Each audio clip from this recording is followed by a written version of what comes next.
గారు ఇప్పుడు జగన్మోహన్ రెడ్డి గారి యాత్రలో ఎక్కడికి వెళ్ళినా కూడా జనం తండోపతండాలుగా వస్తున్నారు. అదే ఎవరు ఊహించని రీతిలో జనం అంటే ఎన్నికల టైంలో వచ్చిన దానికన్నా ఎక్కువగా ఇప్పుడు ఎన్నికలు లేని టైంలో కూడా అత్యధికంగా వస్తున్న పరిస్థితి. అయితే ఎన్నికల టైంలో గత ఎన్నికల్లో రిజల్ట్ తర్వాత మనం చూసాం ఈవీఎంల వల్లే కూటమి గెలిచింది అనేది ఒక వాదన చాలా పెద్ద ఎత్తున తెర మీదకి వచ్చింది.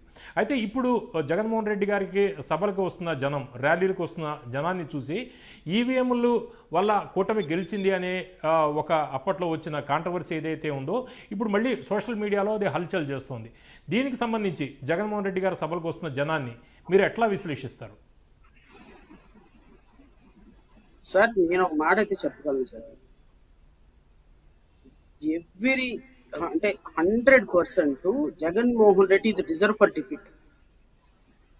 2024 ఎలక్షన్లో ఎవ్రీ కార్నర్ నుంచి జగన్మోహన్ రెడ్డి ఓడిపోవడానికి పూర్తి స్థాయి అర్హత ఉంది, నో డౌట్. ఎందుకు అర్హత ఉందంటే నేను 1000 ఎగ్జాంపుల్స్ ఇస్తా దాన్ని. ఇప్పుడు అవన్నీ మాట్లాడుకోవడం వల్ల ఉపయోగం లేదు, ప్రజలకు ఉపయోగం లేదు. కానీ ఒక్క విషయంలో మాత్రం జగన్మోహన్ రెడ్డి సక్సెస్ అయ్యారు. ప్రజలకి సంక్షేమం ఇచ్చి ప్రజల్లో ఒక మాస్ లీడర్ అనేటువంటి ఒక మంచి పేరు అయితే ఉంది. డౌన్ రోడ్ కమ్యూనిటీలో జగన్మోహన్ రెడ్డికి కొంత గొప్ప ప్రజల్లో ఆదరణ ఉందనేది మాత్రం అది నాకున్నటువంటి పర్సనల్. 40% ఓటింగ్ ని he holds last election. 40% vote percentage is not a small quantity. So 40% voting ని హీ హోల్డ్స్. కానీ సీట్ల పరంగా లేవేమో కానీ పర్సంటేజ్ పరంగా he gained better percentage. So ప్రజల్లో కూడా ఏమైపోయింది అంటే జగన్మోహన్ రెడ్డి సంక్షేమ పథకాలు 2,80,000 కోట్ల రూపాయలు మాకు ఇచ్చారు. జగన్మోహన్ రెడ్డి వస్తే ఇప్పుడు ఫర్ ఎగ్జాంపుల్ మీరు జగన్మోహన్ రెడ్డి సభలకి తండోపతండాలుగా వస్తున్నారు అంటే జగన్మోహన్ రెడ్డి సభలకు రావడానికి కారణం not only sympathy towards Jagan, it is also against the government.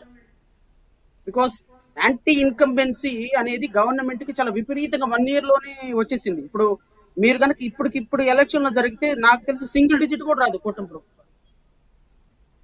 ఎందుకు రాదు అని మీరు అడిగితే నేను 100 ఎగ్జాంపుల్స్ చెప్తాను. ఎందుకు రాదు అంటే ఇప్పుడు 2024 జూన్ 11వ తారీఖున ఈ గవర్నమెంట్ వచ్చింది. జూన్ 11వ తారీఖున ఛార్జ్ తీసుకున్న తర్వాత జూన్ 15వ తారీఖున స్కూల్ ఓపెన్ అయితే తల్లికి వందనం డబ్బులు ఎవరు ఇవ్వాలండి? Last year 2024. సో 10,000 కోట్ల రూపాయలు మోసం చేసినట్టేనా? లాస్ట్ 12 years ఫస్ట్ ఇయర్ రాలేదు. ఫస్ట్ ఇయర్ కి ఎవరు రెస్పాన్సిబిలిటీ అంటున్నాను. ఇప్పుడు ప్రజలకి లాస్ట్ గవర్నమెంట్ అన్న ఇవ్వాలి, ఈ గవర్నమెంట్ అన్న ఇవ్వాలి. ఈ రెండు గవర్నమెంట్లు మీరు కాదు మేము అన్నప్పుడు మీరు 11వ తారీఖున పదవిలోకి వచ్చిన తర్వాత ఖచ్చితంగా ఫస్ట్ గవర్నమెంట్ లో ఫస్ట్ ఇయర్ లో ఇవ్వాల్సిందే. అల్టిమేట్ గా ప్రజలు ఏం ఆలోచిస్తారు? ఈ గవర్నమెంట్ వచ్చింది మాకు డబ్బులు రాలేదు, అదే జగన్మోహన్ రెడ్డి వస్తే మాకు డబ్బులు వచ్చాయి కదా. సో తల్లులందరూ ఆ ఇంప్రెషన్ లో ఉన్నారు. నెంబర్ 1, ప్రజలు ఎవరు అర్థం చేసుకోరండి. పాప నిన్నే కదా వచ్చింది, ప్రజల ఆర్థిక పరిస్థితి బాగాలేదు కదా అని అర్థం చేసుకోరు. నెంబర్ 2, ప్రతి మహిళకి 1,500 ఇస్తా ఉన్నారు, ఇచ్చారా? గ్యాస్ ఉచిత గ్యాస్ అన్నారు, అది ఎప్పుడో నిన్న కాక మొన్న ఎప్పుడో ప్రవేశపెట్టారు. ఒక్కొక్కరికి 1 సిలిండర్ ఇచ్చారు, అది కూడా 1000 మందిలో 10 మందికి 20 మందికి ఇచ్చి మిగతా వాళ్ళకి ఎకనామీలో ఇచ్చారు. ఉచిత ప్రయాణం అన్నారు, ఇచ్చారా? 2024 సంవత్సరంలో రైతు భరోసా కేంద్రం మీరు మిస్ అయిపోయిందా? ఈ రోజు 1 year వరకు రైతు భరోసా రాలేదా? సో రైతులు ఎవ్వరూ కూడా పంటలు వేసుకోవడానికి పంట లేదు, డబ్బులు లేవు చేతిలో. లాస్ట్ ఇయర్ రాలేదు, ఈ ఇయర్ రాలేదు. సో డబ్బులు చేతిలో లేవు. జగన్మోహన్ రెడ్డి ప్రభుత్వం ఉంటే మాకు డబ్బులు వచ్చాయి, రైతుకు ఒక 20,000 వచ్చాయి. ఈ రోజు కూటమి ప్రభుత్వం మమ్మల్ని మోసం చేసిందని చెప్పేసి చాలా డిస్పరైట్ మూవ్మెంట్ లో ఉన్నారు వాళ్ళు. నెంబర్ 2, విద్యార్థులకి వచ్చిన దగ్గర నుంచి ఈ రోజు వరకు ఒక ఉద్యోగం ఇవ్వలేదా? ఇంకా డిఎస్ ఎప్పుడు కంప్లీట్ అవుతుందో తెలియదా? మరి వాళ్ళకి 3,000 రూపాయలు నిరుద్యోగ భృతి ఇస్తున్నారు, వాళ్ళకి నిరుద్యోగ భృతి ఇచ్చారా? మహిళలకి ఉచిత ఆర్టీసీ బస్సు ప్రయాణం అన్నారు, ఇచ్చారా? ఇవన్నీ కూడా ప్రభుత్వం మీద వ్యతిరేకతలే. ఒక పెన్షన్ ఇచ్చేసి సన్నుకు చావండి కుదరదు. సో ఈ ప్రభుత్వం మీద వ్యతిరేకత, గత ప్రభుత్వం చేసినటువంటి సంక్షేమం, ఇవన్నీ కూడా ప్రజల్లో రూరల్ ఏరియాస్ లో మరి ముఖ్యంగా చాలా విపరీతమైనటువంటి యాంటీ ఇన్కంబెన్సీ తీసుకొచ్చింది గవర్నమెంట్. సో జగన్మోహన్ రెడ్డి ఉంటే ఇలా ఉండేది కాదు పరిస్థితి అని down road and people he's they are owning Jagan.